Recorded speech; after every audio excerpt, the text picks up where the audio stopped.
Bonjour à tous, j'espère que vous allez bien et bienvenue sur ma chaîne. J'ai décidé de vous partager aujourd'hui la recette du hachis parmentier à ma façon. Une recette très simple et savoureuse comme vous allez le voir et qui plaît beaucoup aux enfants. Si vous n'êtes pas encore abonné à ma chaîne, je vous invite à le faire. Et maintenant c'est parti pour les ingrédients. Donc ici pour les ingrédients, on aura besoin de 500 g de viande hachée, une petite courgette, 2 petites carottes ou bien une grande, 4 gousses d'ail, un oignon et un petit peu de persil. Et pour les épices, on aura besoin d'une cuillère à café de sel, une demi-cuillère à café de poivre, une cuillère à soupe rase de paprika et une cuillère à soupe de concentré de tomate que vous pouvez remplacer par du coulis de tomate.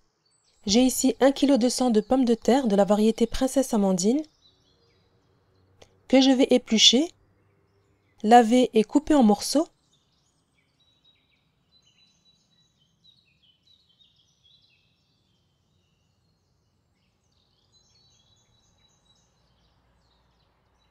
Une fois que c'est fait, dans une marmite, je mets de l'eau froide, je verse mes pommes de terre, je mets un peu de sel équivalent d'une cuillère à café et je laisse cuire pendant à peu près 20 minutes. Vous vérifierez si elles sont cuites en fin de cuisson en plantant un couteau dedans. Et en attendant que ça cuit, on va venir préparer les légumes. Donc ici, j'ai une petite courgette que je vais râper. Pour ma part, j'utilise une grosse râpe comme celle-ci. Donc c'est plus rapide, mais si vous le souhaitez, vous pouvez couper vos légumes en petits dés pour que ça cuise rapidement. Voilà, donc je fais pareil avec mes carottes.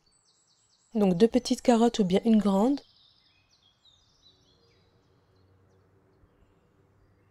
Mon oignon que je viens émincer finement. Donc ici, sachez que c'est un oignon du Maroc, c'est pour ça qu'il a cette couleur, c'est pas un oignon rouge.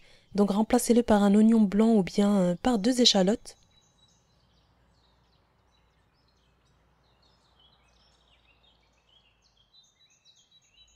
Et je viens presser mon ail. Ensuite, dans une poêle bien chaude, on vient verser un bon filet d'huile de tournesol. J'ajoute un morceau de beurre. Je viens ensuite faire revenir un peu mon ail. Je verse par-dessus mon oignon et je vais faire revenir le tout pendant à peu près 3 minutes. Jusqu'à ce que mes oignons soient translucides.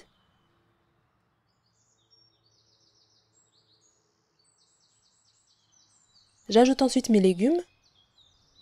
Et je fais bien revenir le tout pendant 5 à 8 minutes. Voilà, veillez à bien remuer de temps en temps. Pendant la cuisson des légumes, je viens hacher mon persil.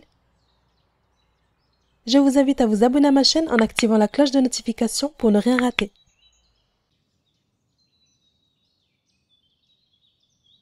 Voilà, j'ajoute maintenant ma viande hachée et je vais faire revenir le tout. Je fais revenir le tout en émiettant comme ceci. Donc ici à ce stade, mon feu est fort.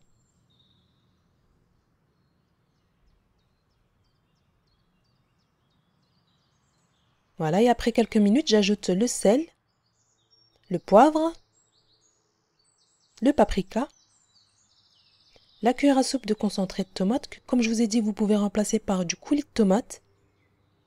Voilà, je mélange bien l'ensemble en laissant mijoter encore 2-3 minutes. Et j'ajoute par-dessus le persil.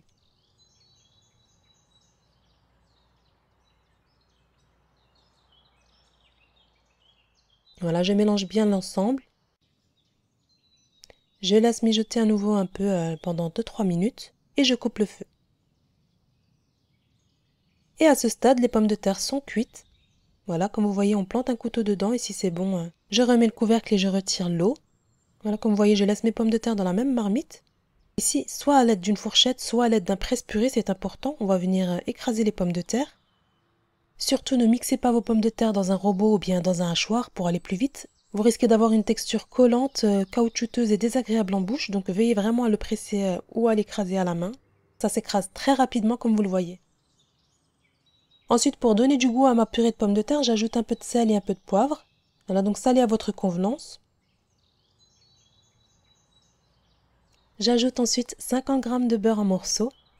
Vraiment le beurre, c'est comme vous voulez aussi, si vous voulez réduire, vous pouvez, mais moi j'aime beaucoup le beurre dans la purée, ça donne vraiment un bon goût.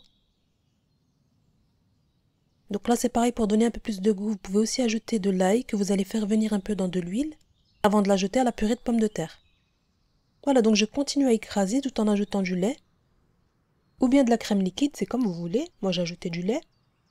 Donc pour ma part j'ai mis 150 ml de lait tiède.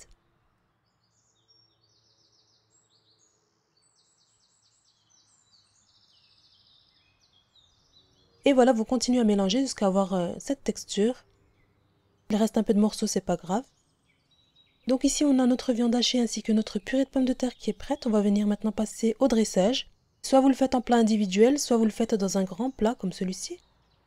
À l'aide de mon pinceau, je viens badigeonner avec de l'huile d'olive. Il vous est possible bien sûr de le beurrer si vous le souhaitez. J'ajoute une première couche de purée de pommes de terre.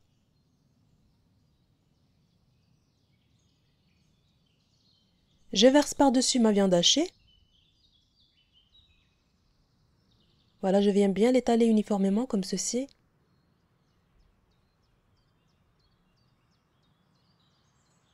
Et je termine par la dernière couche de purée de pommes de terre. Donc aidez-vous à l'aide d'une maryse comme moi, c'est plus simple. Une fois que vous avez bien étalé, vous ajoutez du fromage râpé. Ou bien comme moi, utilisez un mélange de 3 fromages. Voilà, j'en mets généreusement.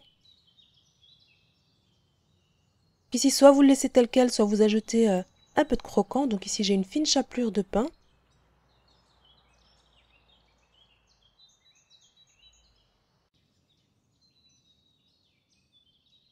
Et là, je vous montre un petit plat individuel. C'est pareil, vous mettez une couche de pommes de terre, une couche de viande hachée et une couche de pommes de terre à nouveau. Vous déposez un peu de fromage et vous saupoudrez d'un peu de chapelure. Et voilà, vous enfournez dans un four préchauffé à 180 degrés de 20 à 30 minutes, tout dépend de votre four. Je l'ai placé au milieu du four, j'ai allumé en haut et en bas. Et lorsque votre hachis est bien doré, vous le retirez du four. Et voilà, il ne reste plus qu'à le servir encore chaud, avec une délicieuse couche croquante. D'ailleurs, si vous le souhaitez avant d'enfourner, vous pouvez rajouter quelques noisettes de beurre. C'est vraiment très bon. Et voilà, mon hachis parmentier aux légumes est terminé. J'espère que vous avez aimé la recette. Un plat complet idéal pour un repas entre amis ou en famille. Facile et très rapide à préparer. N'hésitez pas à tester la recette et à me dire ce que vous en pensez en commentaire. C'est la bonne période pour un bon hachis parmentier, alors n'hésitez pas. Si la vidéo vous a plu, bien sûr, n'oubliez pas de liker. Abonnez-vous à ma chaîne si ce n'est pas encore fait. Et moi, je vous dis à très bientôt pour une prochaine recette.